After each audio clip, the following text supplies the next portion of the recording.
Oi pessoal, hoje a gente vai falar um pouquinho sobre os paquímetros e como eles funcionam. Eu vou mostrar para vocês dois paquímetros que eu tenho no ateliê. Um digital, que funciona a pilha e que muitas vezes me deixa na mão por conta da falta de pilha, tá? Que é esse aqui. E o outro, que é o que eu amo de paixão, que é esse de cá, tá? Então eu vou mostrar detalhadamente como se usa esses dois paquímetros. Gente, aqui é o paquímetro digital, tá? Aqui é a área onde a gente troca a pilha, tá? E coloca a pilha. A pilha é essa bateria pequena, tá bom? E aqui é a área onde a gente zera ele sempre que a gente coloca a pilha ou começa o manuseio. Aqui já está escrito que é o on-off, sempre que a gente parar de usar, eu sugiro que a gente desligue, tá? Aqui é a trava para parar o paquímetro onde a gente deseja, tá? Então, sempre que a gente iniciar alguma contagem, a gente zera ele e aí a gente abre, sempre zera com ele todo fechadinho, tá? E a gente abre segurando aqui embaixo, ó, que aí ele vai correr e a gente vai poder fazer a medição certinha. Coloca a sua chapa sempre nessa área que tá aqui cortadinha, tá vendo? Essa região aqui do paquímetro é a região que a gente vai acessar para colocar a nossa chapa ou o nosso fio. Ó, aqui, ó, essa chapa é de 0,85 milímetros. Esse paquímetro é bem preciso, tá? E aí, se a gente quiser fechar, é aqui que a gente trava ele. E aí ele fica travadinho e a gente pode tirar a mãozinha daqui, tá bom? Precisando manusear, a gente precisa destravar para a gente poder puxar ele e remover a nossa chapa. E aí, voltando, sempre zera ele e desliga, tá? Eu não uso muito esse paquímetro por conta dessa questão da bateria. Eu prefiro outro, que a gente olha e vai funcionando ele de forma... mas eu acho... Não posso dizer mais correta, sabe? Mas eu acho mais fácil. Porque essa dependência de bateria, eu acho que limita muito a gente. Vai que um dia, se a gente está precisando, acabou a bateria, tem que sair correndo para arrumar a bateria e você está no meio de um trabalho, né? Então, eu gosto muito desse, que é basicamente a mesma coisa, só que a gente tem que prestar atenção bem na numeração, que eu vou explicar agora. O processo é quase igual para a gente iniciar. A gente vai apoiar a chapa nessa área cortadinha. Essa aqui é a trava dele e aqui é a alavanca que vai deslizar ele. Então, ele tá destravado, a gente vai deslizar e ele fecha aqui, ok? A gente precisando travar, a gente enrosca aqui em cima e ele tá travadinho.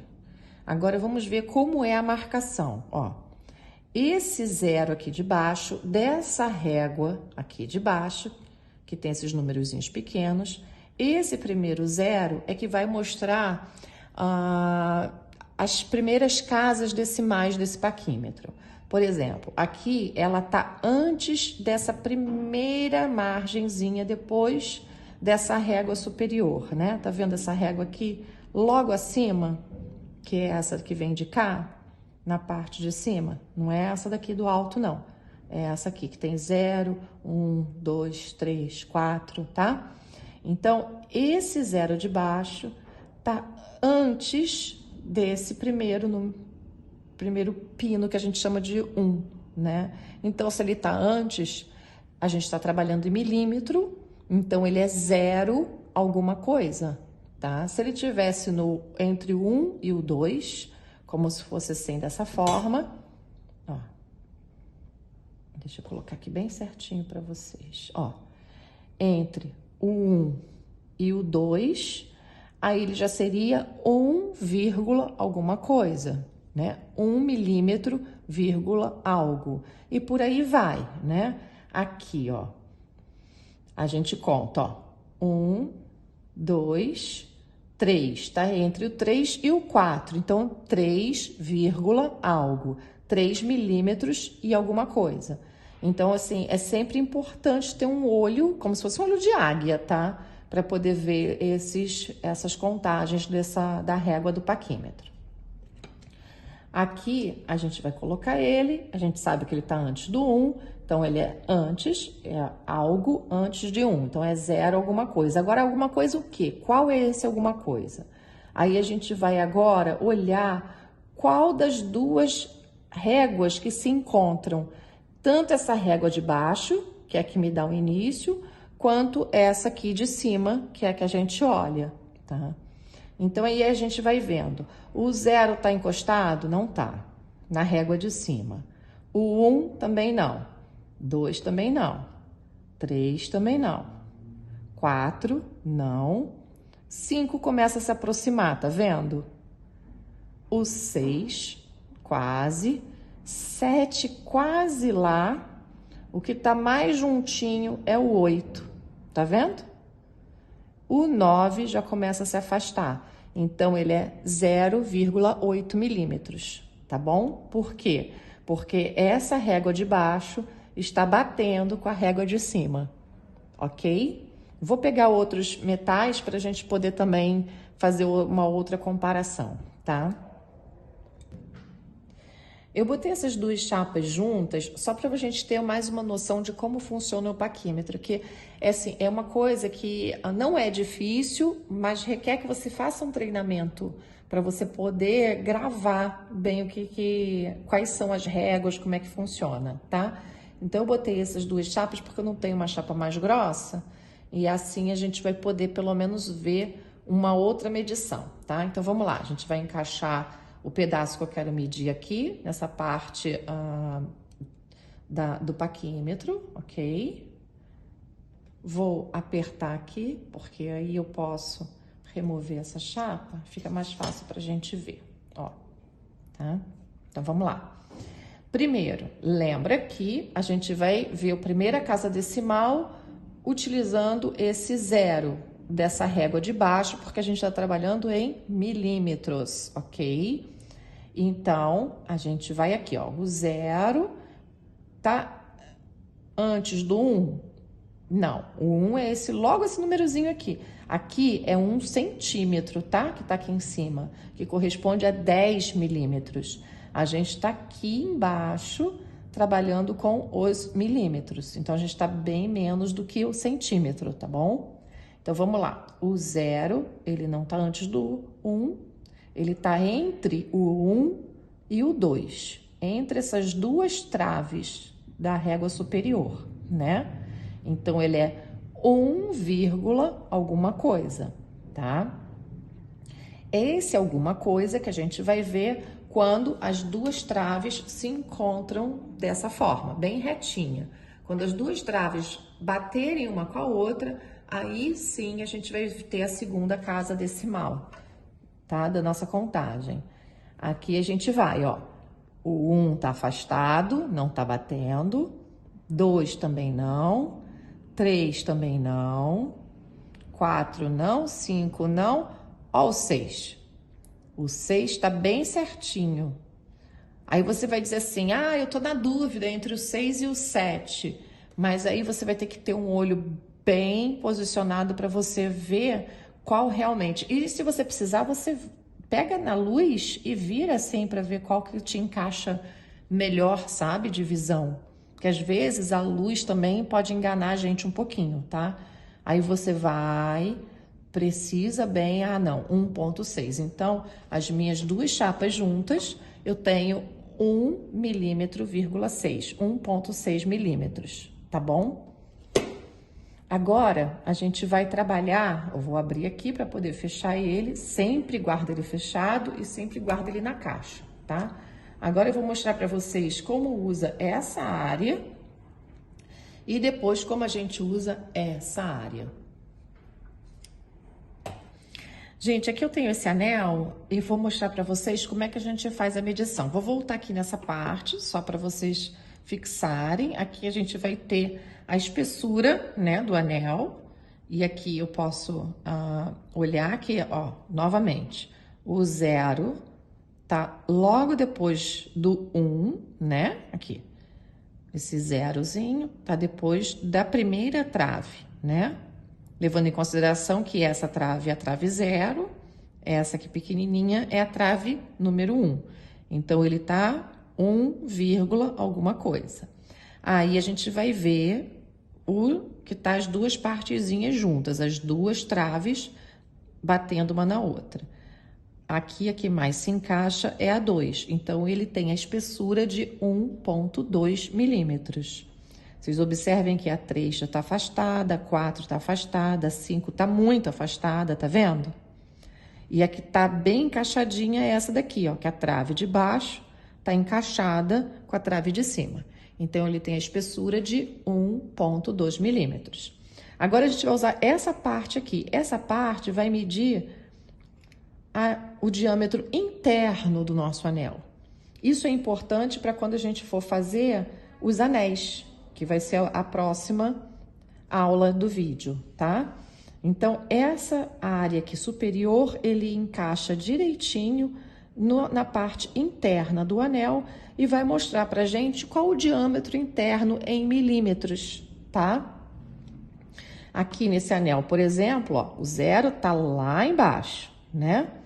Então, o 0 tá lá no 20. Então, né? Lembra que a gente aqui é o 1, aqui o 10, aqui é o 20. Então, é 20,1 milímetros, tá?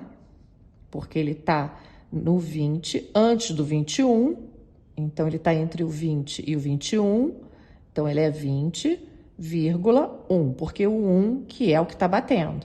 E a gente posiciona nessa área superior do paquímetro para ver. Isso a gente vai usar muito quando a gente for para a aneleira, que a gente vai tirar a medida do nosso dedo, do dedo da pessoa ou do dedo que a gente vai querer fazer o anel, e a gente vai vir aqui colocar a aneleira nessa região do paquímetro para a gente ver o quanto tá dando essa área interna, para a gente fazer o cálculo de quanto a gente vai precisar de chapa ou de fio. Peraí que agora eu entortei aqui.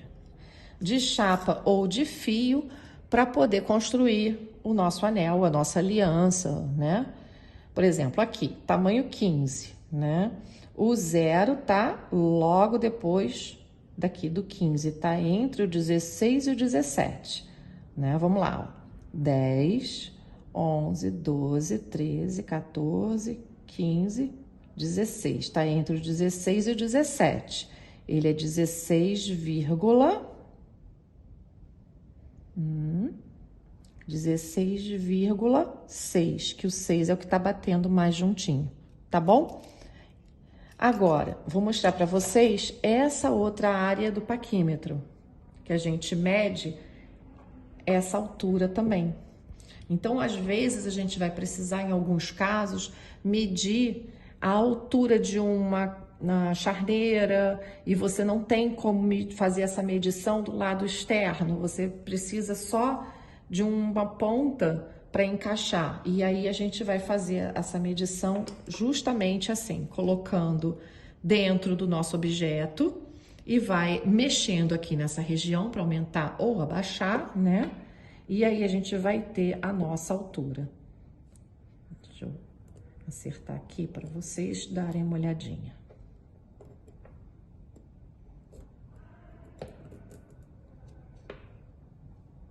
Vou travar aqui. Ó. Aqui a minha altura, 11, 12. Deixa eu ver certinho, porque o óculos também tem que estar bom, né? 10, 11, 12. 12,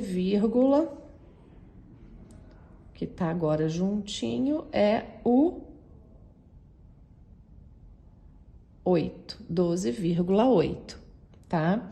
Então, a gente agora observou todas as áreas, sendo que as áreas que a gente mais usa na orivesaria é essa parte para medir fio e chapa, e essa parte aqui que a gente mais mede, essa parte da aneleira ou dos anéis que a gente precisa. São as áreas mais usadas. Essa aqui a gente usa muito pouco, para falar a verdade, a gente usa muito pouco, tá bom? Porque essas duas funções aqui já são essenciais pra gente. E é treino, é só prática, não tem saída. É ficar praticando, observando, olhando, é a melhor coisa. Lógico que esse daqui vai te dar muito mais tranquilidade, você não vai precisar ter esse olho clínico, porque o mostrador já vai te dar de cara o que você precisa, né? Mas eu acho essencial vocês terem a noção de como funciona esse de cá, porque vai que um dia vocês vão estar sem pilha ou acontece alguma coisa e aí fica na mão e acaba precisando de forma urgente para fazer o trabalho, tá? E outra coisa, sempre guardar o equipamento bem direitinho dentro da caixinha, nunca deixar jogado, nunca bater. Se for usar, pega, usa, guarda, não pode manusear muito, não pode deixar em cima da mesa quando for martelar alguma coisa. Por quê? Para não descalibrar o seu equipamento. É um equipamento de precisão, então ele tem que estar muito protegido de qualquer tipo de tombo, de trepidação, de coisas que podem descalibrá-lo, tá bom? É isso, gente. Obrigada. Beijo.